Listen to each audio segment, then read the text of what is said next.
And that actually has kind of been the notion here so far, right? It's like, we talked about game 1, Leenock whipping out his signature Civ. We come into game 2, and Leenock's like, let me just dust off old Leenock because he has a signature Civ too. And it most definitely, if anyone caught this mad lad in the early days of Age of Empires, was the Chinese. Yeah. Does Leenock play Age of Mythology? Get me excited there. Whoa, no. You ain't getting him in the Age of Mythology. I actually wonder, like, if Leenock played that many RTS. It's kind of funny because I'm one of those. I mean, I'm just like, I'm an RTS floozy, shall we say? Like, I go everywhere. I don't know how many RTS I've played, and I listen to most people, and they list off like that they can count the RTSs they've played on their hand. I'm like, what? You haven't experienced the early day ones, the Strongholds, the Cossacks, alongside the Warcrafts, the Red Alerts, all the Command & Conquers, in fact, going into the American Conquest, Supreme Commander, Total Annihilation. I'm just showing off my nerdy RTS knowledge at this point. There's so many. Yeah. I did want to share, for the folks at home, I did play one of my first Chinese games this week. Right, just out of cold, no practice, went into it, and we got the victory. So I can put that Civ back on the shelf, and my Chinese knowledge is up there now. Damn, I tell you what, right? Drongo, right now, his ears are peaked up. He's like, but I'm the number one Chinese AoE forecaster. Watch out, big boy. You might have some competition here. I heard that Drongo's been reading Chinese build orders to his new child every night before bed. I'm telling you, it's not going to work. Like, if anyone's watched your typical like dark side involved story, the way it works, the harder you try to bring them to your light side, the more likely they are to go to the evil side. That's right. I'm afraid, Drongo, your child is going to be a deli main. Okay, so let's see. Sheep count. You always got to watch that here in this map, as there are plenty of them. MarineLorD bringing back his first for a flock of sheep, I guess it would be. Bringing them in, and then it looks like maybe he got that southwest side. That's always where I like to see the secret sheep, but all these guys probably know that's where the good stuff is. Yeah, I like to think of them as not a flock, it's a walk-in freezer. You bring them back to your base, you're technically putting them on ice, and when you want them, just like clonk, nom straight in there. Can we just discuss the way, actually, that those people... 23 sheep there. Look at that. That's why I said you gotta watch them. Yeah, but no. This is actually big, right? Like, they're hidden behind a tree. So at first glance, you wouldn't even know what the count is. Look at that one tree and how much of it's hidden. The entire flock. Like, this is like some sort of fat person trying to hide behind like a very thin palm tree. It's like, why isn't it working? Like, this shouldn't work. Yeah. Is there more sheep on this map than your typical map? Like, I don't feel like I usually see this many. Why, yes, Fitzbro. It's actually quite wonderful that you mentioned, because in Frisian marshes, as Adney can attest to, like in the Dutchlands, there are many a sheep. Back in these days, they're not really known for their sheepdom these days because clearly they ate them all. But about 36 sheep, I think, have spawned on Frisian marshes in total. And we're gonna do a little count, but that's a lot of sheep. And this could be a lot of fishes. Out on this. He don't even want the sheep though. He's going for the, as we know, the water sheep, the fish there in the pond. Well, he should be doing this, Fitz, because the reality is when you're playing the French against Chinese, you're the tempo setter. I can't think of a single build for the Chinese where they get to bully the French in Feudal and box them in their base. It should be working the other way around. And Leenock clearly feels this way with this Barbican. A Barbican that could potentially bridge him towards a TC on the fish line. But he's probably going to be reluctant due to the fact that he is going to be facing Royal Knights either way.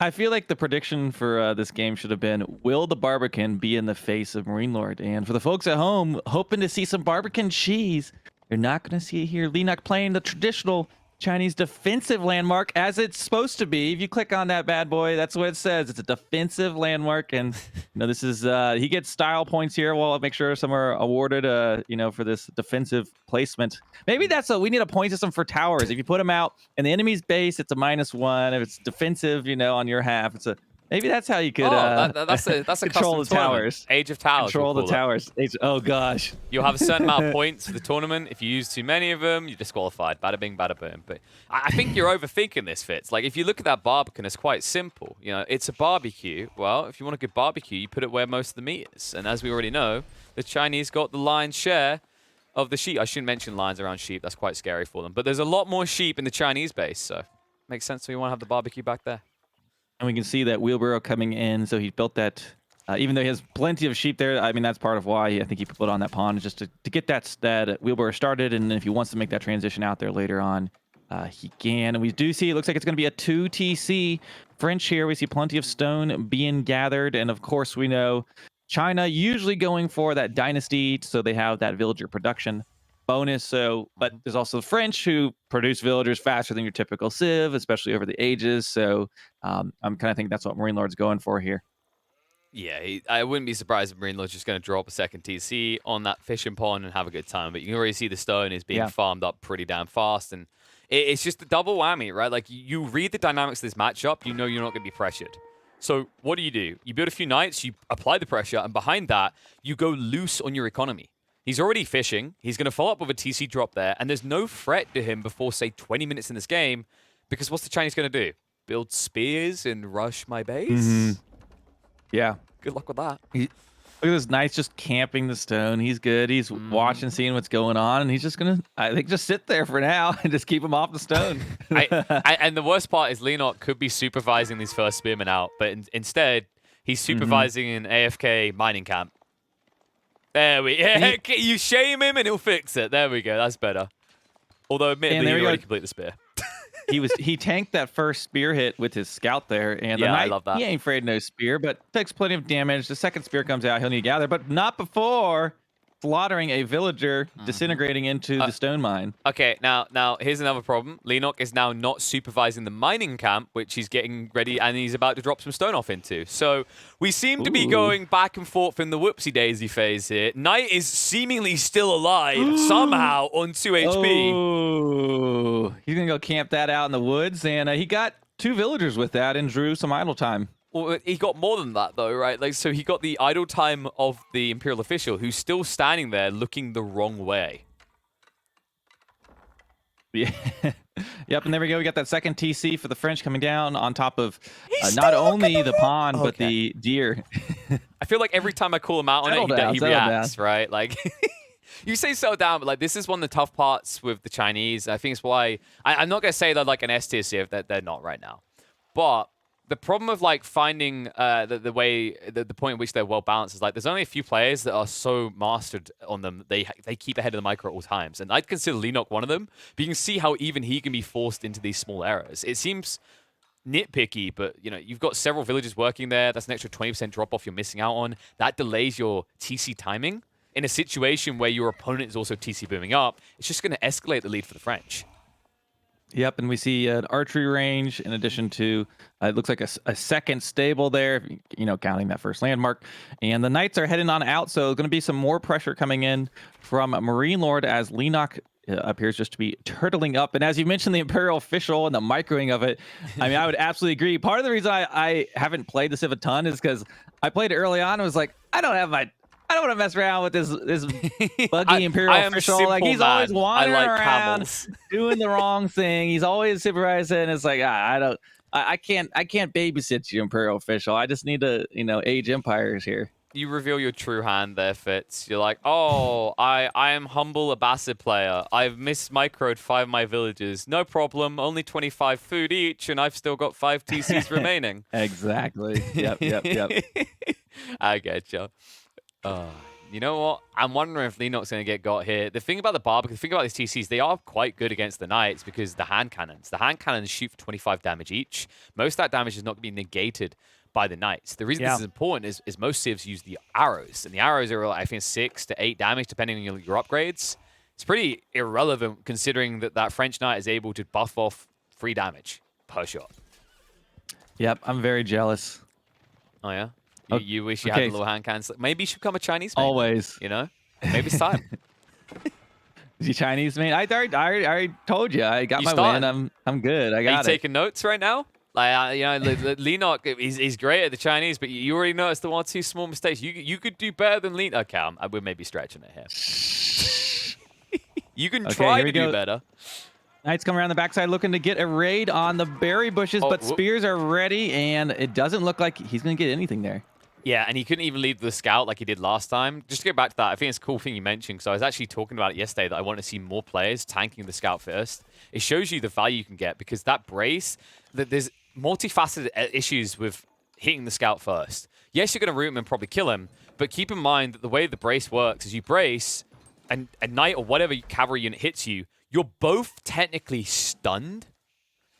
Yes, that's correct, even the spearman, for about 1 second. After that, the cavalry unit is rooted for another 1.2 seconds. So while you get a net lead, if you're stuck stunned alongside a scout, these knights then wrap in, and they get to club you down before you can even react.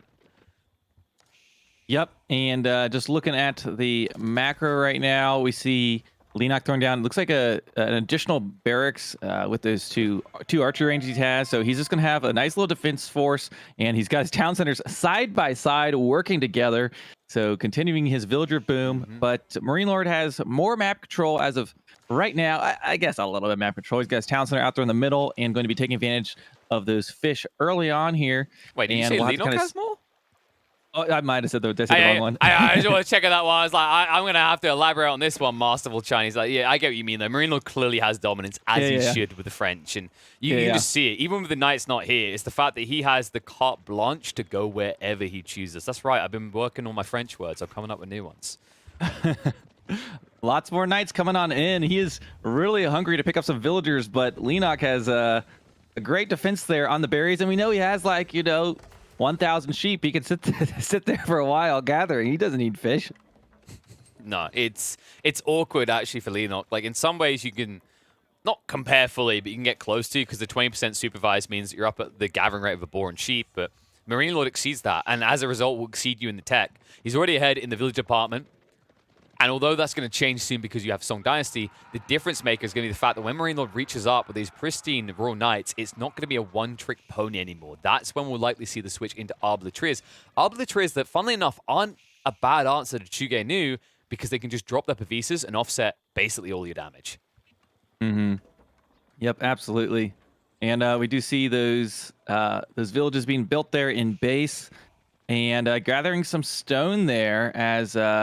I see an age up, but does that indicate? Yeah, it looks like Leenock is currently aging up. No, it's MarineLorD. MarineLorD's making it his way up. Is that MarineLorD? I can't tell. It's the guild hall. He hoarded the food, and then he ambushed him with it. That's why he's been staying on the edge. If you look, MarineLorD started going to archers, and then as soon as he saw the Chuge Nu massing, he stopped because it's a bad trade. Instead, he took the tech up, and now he's going to get those Arbalitriers we just talked about, because their Pavisas will give you the ranged armor that offsets all the damage you can do as the Chinese. Yep, and there we go. Age 3 is up. Let's see what he's doing there back at home. Any different units in queue? It looks like he's just getting all those techs. Look at that. Spam them all out. On those canted saddles, cheap and effective, an extra 10 damage on the first hit from your charge. The veteran knight status soon to come out. Even upgrading the archers, interestingly enough. I wasn't necessarily expecting that considering he only went to 6, but maybe he wants to keep that flexibility. He's still up a lot. Look, there's a wall segment down the southeast right now. It looks like he's trying to build a wall. It's just a palisade. Hey, you can't make big boy walls, remember. It's against the rules. When he gets age 3, he can, though, right? Yes, but you have to get age 3, and it looks like he's going to be going the way there now. Luckily, Leenock can count, otherwise he would have been disqualified if he tried a stone wall earlier. I wonder if someone's done that yet. Like, there's got to be someone that's whoopsie-daisied it in the road to Wololo. Built a stone wall? Yeah. Yeah, I don't know. Probably a Delhi player. That does sound about right. And, ooh, MarineLorD slivers his way in. Garrison comes out in time. Wrap him around the back, though. There's going to be a lot of exposed villages. Luckily, it's the Chinese who get this, though. The villages that can save you. I wonder what those knights think about saying that they're slithering. Like, I don't think knights slither on anywhere. They're royal knights at that. They'd be quite insulted to hear that. Well, the thing is, royal people in this age can afford a lot of butter, and if you apply enough butter to anything, it becomes slippery no matter what it is. So. Oh, there you go. Look at that beautiful farm placement, by the way. Like, he's got the exact amount he needs to fit everything around that mill. Like, I definitely would have had a tower blocking the one corner. You know, something like that's perfect. No, we're going to scold him. If you check the edge of the map, like if he set this up right, the outpost wasn't in the way, could have had another layer of farms back there. I've got to be the nitpicky dude. Look at that. Oh, yeah, little disgusting. City builder.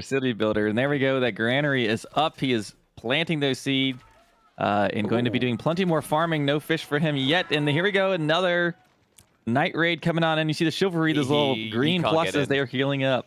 He can't get in is the problem because of wall. But here's the problem. Leenock can't get out. He just built a monastery. In what world are you getting that relic even close to your base? Well, there's one just on the other side of that wall. Like maybe he could. Yeah, I think he could sneak that. Oh yeah, he could totally get that. You're that Look greedy person, like looks at you like, oh, there's a purple piece of loot, and you ignore all the hobgoblins around you in an MMO. It's like, yeah, there is good loot there, but have you noticed? I don't know, the 1,000,001 units ready to kill you when you come for it. Wouldn't recommend it. Let's get prediction chat. Will he not grab that relic right there? Look at him go. He's got his staff out. He is running. Easy. He sniffs it. Easy for Leenock. Look at this. No, he can still get him the archers if he moves right now. But he's distracted. He's engaging the other side. In fact, the nest of bees. The classic nest of bees distraction, so you can get the relic. And MarineLorD shows up. He's like, wait a second. Wait, where did it go? Oh, Mr. Lord yourself. You seem to have whoopsie-daisy there. Where'd the relic go? Got finessed. He's going to go up and get the next one. But yeah, MarineLorD should at least be able to get the rest of these, I would imagine.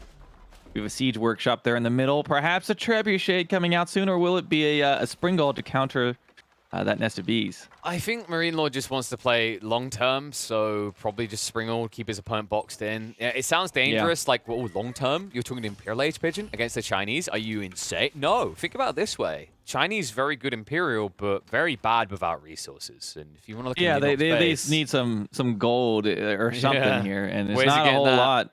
Maybe taxation? Look at that scout. He can see perfectly that he's not leaving to the northwest, so he just has to watch his eastern side. Yeah, he's going to need some serious finagling to get away with this. Some sort of sneak out, maybe a TC extension in the eastern corner. The problem is, like, that sneak out is unlikely to go unnoticed just because of that single outpost giving so much raw vision across the MarineLorD.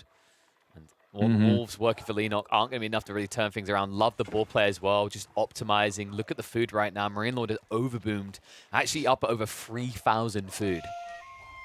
Yep, and that's a lot of food there. That looks like my macro. MarineLorD has 100 villagers with Leenock at 103. So even though China has that dynasty bonus to get the faster villagers, and 2 TC French done just fine dealing with it. Yeah, I mean, he's very comfortable. He's matched him piece to piece the whole time.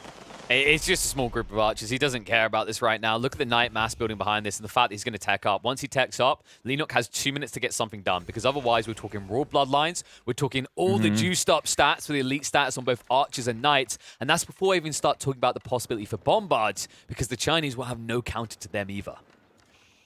Yep, and there he goes. He's securing a gold mine. There we go. A little res there for China, but MarineLorD bringing in the nest of bees. I mean, if I'm MarineLorD, I just build Mangonels. Sorry. Yeah, he could bring his own nest of bees and Mangonels, but the Springles, instead of poking and prodding, keep going up. Dropping a keep. Yeah, probably a smart move to defend this gold. See, MarineLorD, I think the trick that was missed here was going for a Mangonel 2. A Mangonel 2 would have smashed the chicken. Going up. Hey, it's Chinese. Get more build than Chinese. They challenge you. It's ridiculous with this Civ. Problem is, look what's happening. The Springles. They're not exactly... They're not wielding 50 cal snipers anymore. They've resorted to, like, World War II Car 98Ks. Not as much of a punch, but they'll still get the job done. Every time I see them shooting at villagers, I'm just reminded of, like, the age of Springolds. Oh, God, it's like 20, 30 Springolds in front of your base, killing everything. I remember. It's absolutely ridiculous. Or someone defending with them is like, oh, you can't dive me? Like a horse archer meta, right? Like, oh, can't get my base because I'm HRE and boxed in. I've got 5 Springolds and I dare you to dive. And they never did. Okay, so we've got age 4 for MarineLorD, Leenock, and age 3 having secured his next gold mine, at least for now. As far as his next one, I guess he'll have to go out to the far east side if he wants to get some gold. He just needs to be his last one. He literally just needs to boom up and fight. Like, he's got crap units right now. Yeah, he's sneaking out, but more important than this is the tech up. The problem is, he needs to take a reasonable fight before he techs up. Otherwise, he's going to be pushed fully in. Look what's being queued up by MarineLorD. 2 cannons soon to come out. Those cannons are going to blitz him, and I believe that was a college of artillery, which means that we're going to get the cannons with an extra 20% damage in them. Oh, boy. I'm kind of surprised with the 2K wood in the bank that MarineLorD has. He didn't drop, like, 2 towers on that eastern side. Or maybe he did, and I just can't see it on the minimap. To see those villagers that just escaped up there, that's kind of surprising they were able to do that. So... I think the goal here was to get enough gold to build Siege, but the problem that he had is he had to spend the initial gold in the upgrades. You can see he's got Tithe Barns, which is 500 gold. Then the elite status for his Knights, 700 resources. Like, it's not cheap here. to upgrade these units. So that's going to delay him. But what I'm expecting is cannons and possibly one or two mangonels, because I think if you just look at the composition Leenock has, yeah, it's mostly spears, but those spears are slow. Massed up, even mangonels can put an end to him fast. And Leenock is now in the 4th age as well, so a battle is definitely looming here very, very soon. I feel like MarineLorD's probably going to make the first strike, but we'll see. The problem he has to know his gold's running out. Yeah, that's the thing. Like, Leenock has to come out and play soon. In fact, MarineLorD should peel 1 or 2 of these knights off and go patrolling. He has to be suspicious of this. The problem that I've got is the reason MarineLorD won't notice is if you look, you can see he built his own wall between the ponds. So he thinks he's already prevented the breakout. And that might work to Leenock's benefit, because I think he sent 10 villagers out there on the gold that are likely to never be discovered. Yeah, that's pretty sneaky, but, you know, good for Leenock getting a little bit of gold there.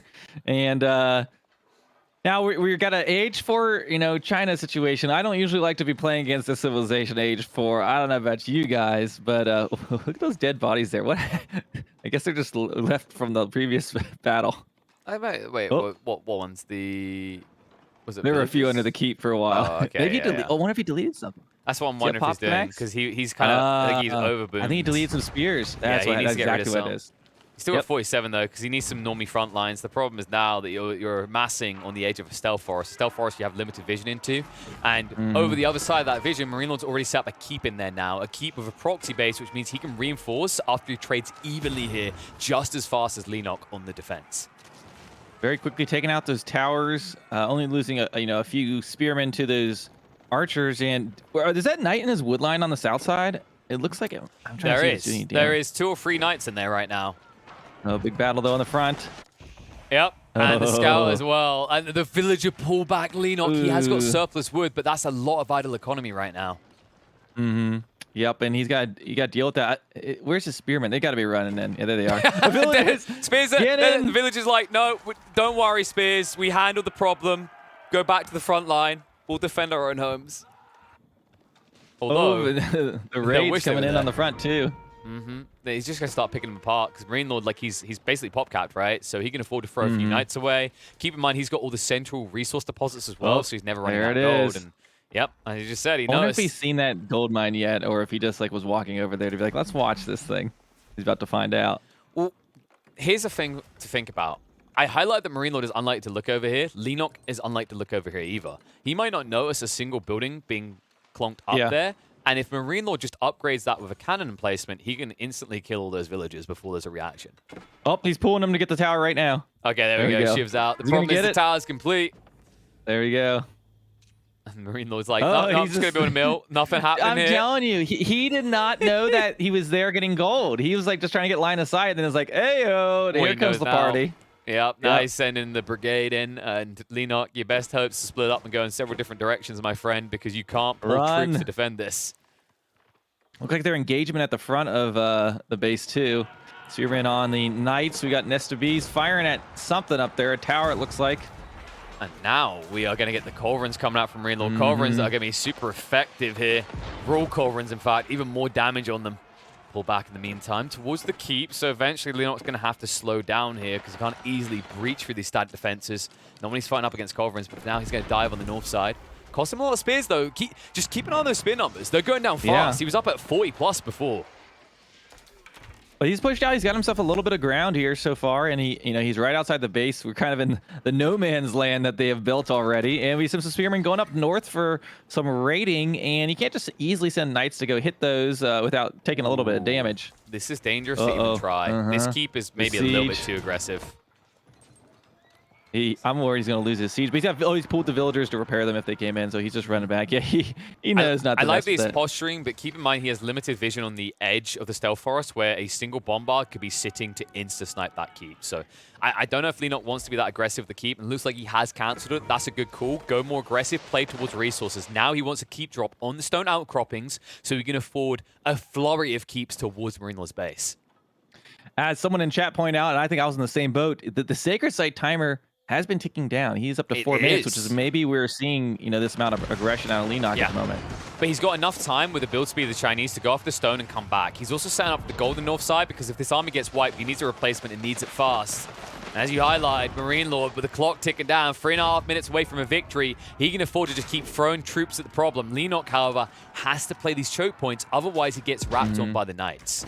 Speaking of wrapping on, Horseman. Uh-oh. Okay, that is actually a problem.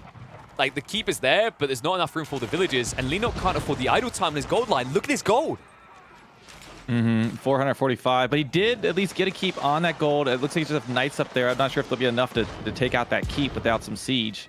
It's more the harassment and the idol. The idol is the key detail here. Like, not a single villager here has hit the gold yet. Oh my, oh my. But at the front, he's making some good advances there with his siege. I don't know if he's lost any bombards, just slowly creeping forward towards the sacred site. But here comes this Culverin looking to maybe get a shot off. He's going down the center as well. Yep, Culverins wheeling back. Spearmen, like, they're hesitant right now, and the Knights, like, if you get a little bit hesitant here, they can wrap. The Archers are going to counter you out, and the best thing MarineLorD can do is wrap around the side, and there it is. Pulls them off the torches, goes straight after the bombards, Nestabees as well, and Leenock, with this army gone and no way to replace it, only 2.5 minutes left. This could easily turn into game for MarineLorD. Via Sacred Site, absolutely. And we see that bombard going down, bombard going down, spearmen. We got fire arrows raining in, which is not good when you are an unarmored spearman running around. Some palace guards in there too. I mean, he's trying to transition palace guards, but the gold issue continues. Like, look how strained he is. And now he has to replace the siege as well. Now he's queuing up hand cannoneers. Fitz, Leenock is that delusional kid who grew up on daddy's money right now. Well, guess what? Daddy's funeral was last week. You ain't getting a paycheck anymore. This reality got harsh real quick. But, the gravy boat's gone, my friend. Like, look at the numbers. You can't support this restructure. Hey, I think he had gold secure the northeast. It looks like he's gathering gold there. But the gap. I don't think about the time for the sacred site is going to be the issue. It's like like a minute and 40. Not going to be enough time to go get that. You hit it on the head there, Fitz. It's the time it's now going to take. Like, he had a gap in his production rate. He wasn't able to just send out a flurry of premium units. Even now that he's finally on the gold, there's a delay in building up, and because he lost so many bombards and Nestabees, he needs to replace them as well. Leenock has one final dive at this, and that dive is probably have to come on the close-by sacred site, a close-by sacred site that is protected by a French keep. Honestly, I haven't seen a whole lot of sacred site victories on this map. So very interesting. Leenock, being kind of trapped in whole base, in his base the whole time, turning up, trying to do the best he could. But MarineLorD having a good plan here with this sacred site victory. I kind of wonder if, was this his plan the whole time of, don't go into the China base, just wait for him to come to you. It makes sense. Like, if you think about the Chinese do really well, start defenses, they build them up fast, they can react. He did clump a lot and build Nestabees. MarineLorD diving in could cost him the game, but instead, he chills, he takes his time, and just look how he switched things up as well. Look at his composition. This doesn't look like a French late-game composition, does it? No knights, just cheap horsemen and archers, because all he needs to do now is commit troops onto the sacred site, keep them capped, and block out a decap. Because remember, as long as it remains fully barred, the timer continues down. He's making a run for it, but there are a lot of archers. And there's so many archers right now, and he's going to step on the side to make sure it's not decapped. Wrap around. It's a freebie. Bombards are going to be wiped here. Leenock, he got desperate, and it's showing. Here comes the villagers trying to heal, but not going to be fast enough. We say that. Don't underestimate the power of the villager healing. I overestimate the power of these palace guards. I'm surprised they held on this long, but look at this. MarineLorD with the GG Robotiquin coming out. Now you have to rush, and when you rush, it's about to turn into Nobunaga versus Kaori. Kapow! And we see the timer continuing to tick down. I don't think it stops just because you're standing on it here. It's going to hit 0, right? You need to get a chunk of that bar gone. He couldn't. The recap came out. There you go. No decap for Leenock, but a game 3 will be needed here. Beautiful turnabout and a knockback from MarineLorD to make sure this best of 3 goes the distance.